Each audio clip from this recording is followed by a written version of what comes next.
IAS और IPS अधिकारियों की ट्रेनिंग कहाँ होती है और कैसे होती है, जानना बहुत ही रोचक है और जरूरी होता है, क्योंकि यह दोनों पद भारत की सबसे प्रतिष्ठित सेवाओं में से आते हैं। यूपीएससी की परीक्षा देश की सबसे कठिन परीक्षाओं में से एक मानी जाती है। इस परीक्षा को पास करने के बाद ही कैंडिडेट्स को आईएएस, आईपीएस या आईएफएस बनने का मौका मिलता है। रैंक के आधार पर तय होता है कि किस कैंडिडेट को कौन सी सेवा में जाना होगा। जब कोई कैंडिडेट यूपीएससी की परीक्षा पास कर लेता है और उसे आईएएस या आईपीएस चुना जाता है, तो उसकी ट्रेनिंग सबसे पहले लाल बहादुर शास्त्री राष्ट्रीय प्रशासन अकादमी यानी लवासना भी कहते हैं, मसूरी में शुरू होती है।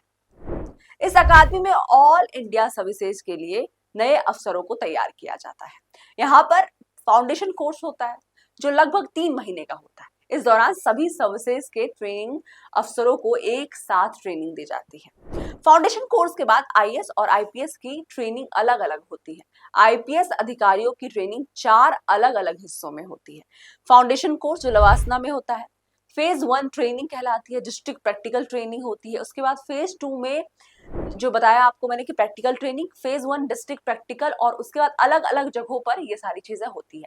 आईपीएस अधिकारियों की अगली ट्रेनिंग का मुख्य स्थान है सरदार वल्लभ भाई पटेल नेशनल पुलिस अकादमी, हैदराबाद। ये एक प्रीमियम ट्रेनिंग सेंटर है जहां आईपीएस ट्रेनी अफसरों को करीब 11 महीनों की कठिन ट्रेनिंग दी जाती है। इस ट्रेनिंग में उनकी फिजिकल ट्रेनिंग भी शामिल होती है ताकि वे पुलिस सेवा में आने वाली चुनौतियों का सामना पूरी ताकत और फिटनेस के साथ कर सके। इस ट्रेनिंग के बाद उन्हें उनके कैडर में भेज दिया जाता है ताकि वो ड्यूटी को शुरू कर सके। जहां तक आईएएस अधिकारियों की बात है तो उन्हें लवासना में ही शारीरिक और मानसिक रूप से तैयार किया जाता है। यहाँ उनकी प्रशासनिक, प्रबंधन और नेतृत्व क्षमता को मजबूत किया जाता है ताकि वे देश के प्रशासनिक कामों को सफलतापूर्वक से निभा सकें।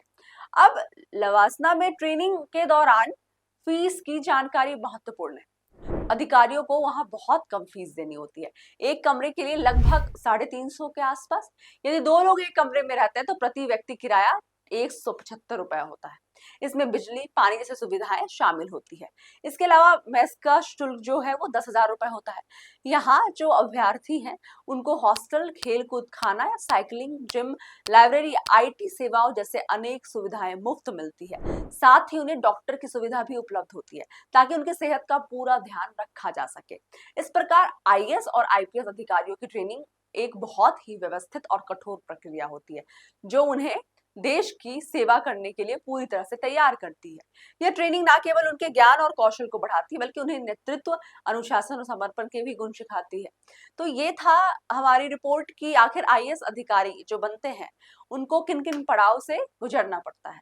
आपको भी अगर ऐसी जानकारी चाहिए होती है या आप इंटरेस्ट रखते हैं तो हमारे नेक्स्ट ब्रॉडकास्ट के साथ बने रहें। लाइक, शेयर और सब्सक्राइब करना ना भूलें।